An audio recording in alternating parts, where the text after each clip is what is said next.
Hi guys, so it's been a while. I don't really have an excuse. Actually, I do have several excuses. I didn't get to upload as many videos as I thought I would over the last few months. I thought I would be more active during winter break, and I ended up working a lot more than I thought I would, and my enthusiasm went down a lot. And then since school started, I have an internship that I'm doing. I'm also trying to become more involved in my college and participating in like a lot of extracurricular activities just because they're things that I want to do that interest me and that I have a lot of fun doing. For example, I'm writing for my newspaper. I'm basically writing book reviews. I also have a radio show with my campus like radio thing, and that's been really cool. I've only done it a couple times. However, I live in Ohio, and currently there are several cases of the coronavirus, confirmed cases, and all of the universities have been shut down and moved online. So that's both good and bad because I hate waking up and going to class, but also it gives me an excuse to stay home and read more and make more videos. So we'll see how this goes. Hopefully we all don't die and this wasn't worth it anyways. So yeah, I've just been having a really weird last few months. It's going to be even weirder because, I mean, everything that's been going on. So I'm just going to distract myself by telling you about the recent books that I've read. I didn't get a chance to upload my best and worst of 2019. I'm thinking about refilming it and just like ranking all of the books that I read, or just talking about the worst 5 and the best 5. Let me know which one sounds better to you, but hello? I'm thinking about just doing the best 5 and worst 5, but if the ranking sounds better to you, just let me know. So I'm just gonna go in order from the one that I read. I'm just gonna go in order from what I read. Oh my god. I am going in order of what I read first to what I read recently. The first book that I read was Such a Fun Age by Reid. This was the first book that I read in 2020 and was like the best book that I could have read. It goes into a lot of social commentary. It basically follows a young black woman who is babysitting a white child in an effort to kind of relax her and like calm her because the child's family was like a rock was thrown through the window or something like that. She takes her to the grocery store to kind of hang out. The grocery store security guard gets called on her and it becomes like this whole thing. It's really, really good. It honestly reminded me a lot of Little Fires Everywhere by Celeste Ng. Like, not the exact same story, obviously, but it has a lot of this social commentary about race, about privilege and class. The writing is super good. I read this in like 2 days. It's like the fastest I've read a book in like a minute.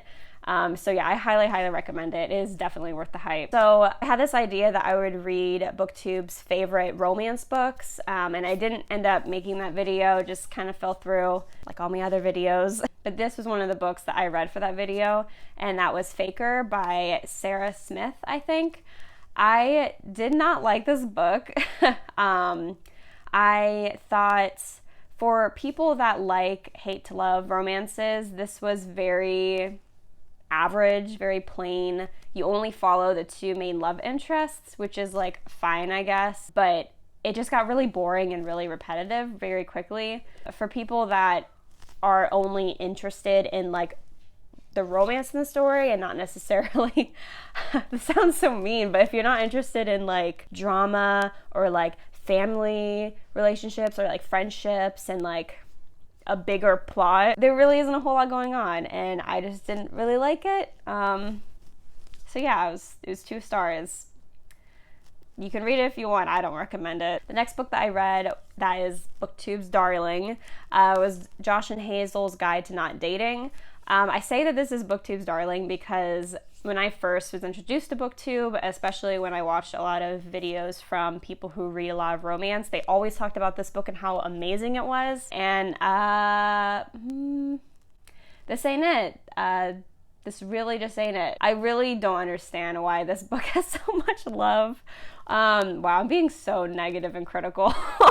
We went like this and now we're, but I really just I don't get it. This story follows Josh and Hazel. One of them, I think they're both teachers. I don't remember really.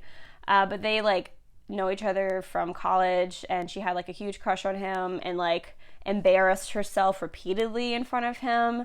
And then they like met later in life because, oh yeah, now I remember. So Josh's sister is a teacher, and so like Hazel and Josh's sister like connect, and then like at a party, Josh and Hazel meet again. And I have like two major concerns.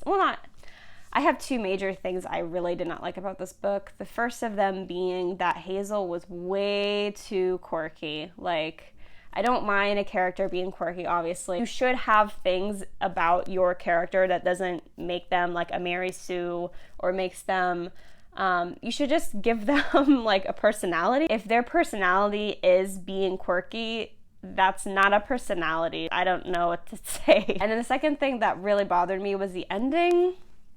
I wish I read the reviews before reading this book, because I feel like if I had read the reviews, if you're like me and you've read this book and you hate the ending too, like, we see each other. We good. And I just would not have picked up that book if I had known about that. So, and now we're getting to the good stuff. So with this project, I read a couple of new releases, and that included the Bromance Book Club by Lyssa K. Adams. And you guys, I can't. I loved this book. It was so good. The main characters are so believable. I'm not even gonna tell you what the book's about, I guess, but the story is about this dude. He's a baseball player, and he royally like messed up a big thing with his relationship with his wife. Like, there was a major event that he like fucked up on, basically, and it kind of like opened the dam to like, wow, like there are all these like things that have been happening for like years now that they haven't been talking about. There was like no open communication with each other,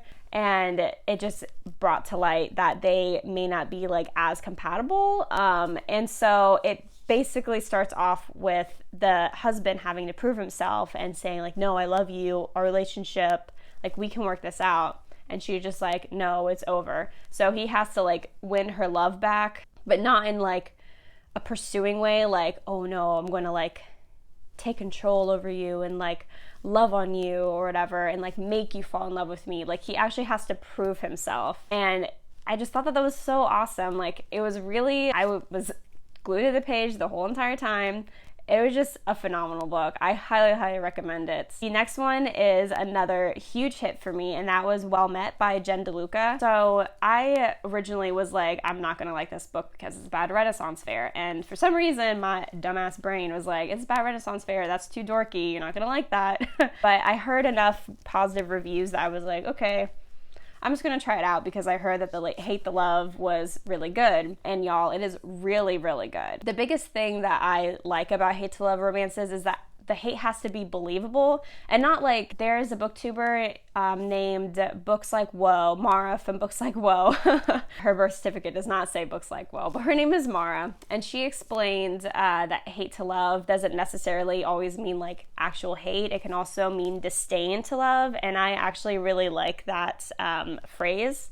So I'm going to use that phrase for this book. The disdain is very realistic. You kind of find out more about the male love interest and why he kind of pushes her away. There's all of this internal conflict and external conflict. It was all like really believable. So yeah, it was really good. I, again, highly recommend it. It's a little bit more, well, both the books I just mentioned, both Well Met and the Bromance Book Club, are slow burns in a sense, where it isn't like once you reach 50%, it's like, oh, it's on. So yeah, both those books were awesome. And then the last book that I read for my romance thing was Get a Life, Chloe Brown. I was really disappointed in this book. I really liked the characters to an extent, but I don't know if I'm alone, and this may come off as like really weird, but I don't like British humor. So yeah, feel free to dislike this video, but no, really, I like a lot of British stand-up comedians. I like a lot of British movies and television shows. Like, I have laughed.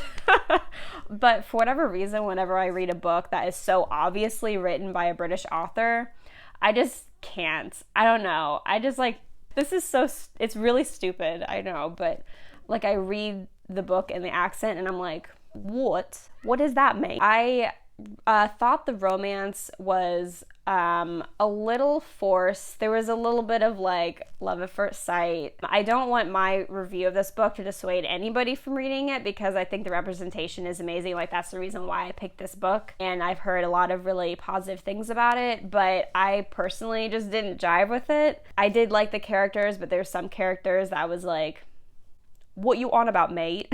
And then there was just like a subplot that like didn't really make sense. But I guess there's a second book in this series coming out, so I didn't know about that when I was reading it. So the whole time I was like, but wait, the cat though. I care about the cat. The cat's on the cover. Where's the fucking cat? So yeah, that's my review.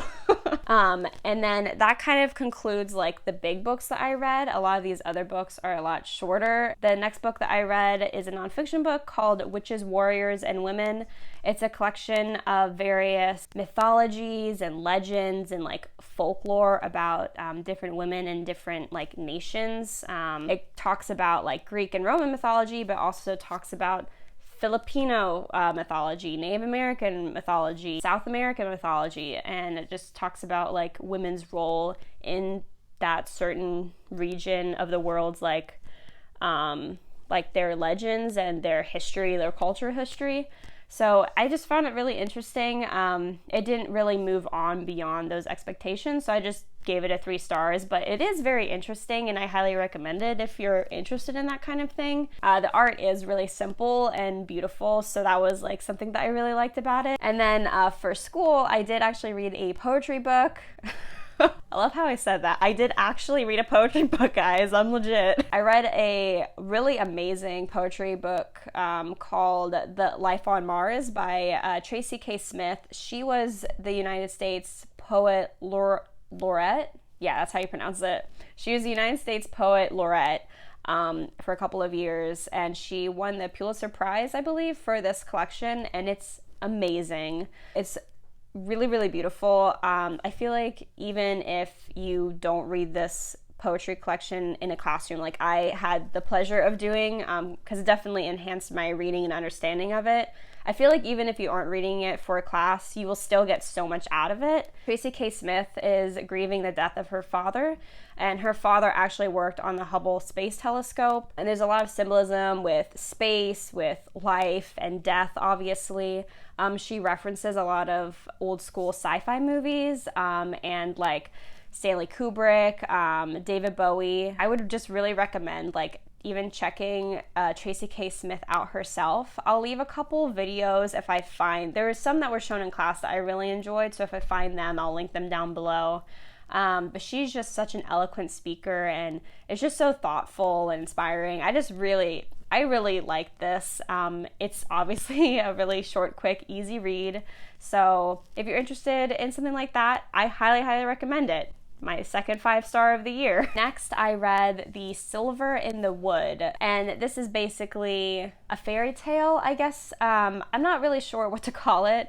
I had seen this floating around a lot on Goodreads, and I decided to check it out, and I found it randomly at my library, and I thought it was very interesting. It wasn't what I thought it was. It basically follows this man who lives in the woods and has lived there for an undetermined amount of time, and there's this dude from the village that like accidentally stumbles upon the cabin where he lives, and like they get in conversation with each other, they begin to form a relationship. The man in the woods is considered to be the protector, but he is like hiding this secret identity from him. If you like fairy tales or like really weird folk tales, I think it has something to do with fairies, but I'm not very knowledgeable about fairies and like the the fairy universe. No, I don't really know a whole lot about fairies, but supposedly some reviewers were saying that this was like a fairy tale, so you probably understand about it more than I did, but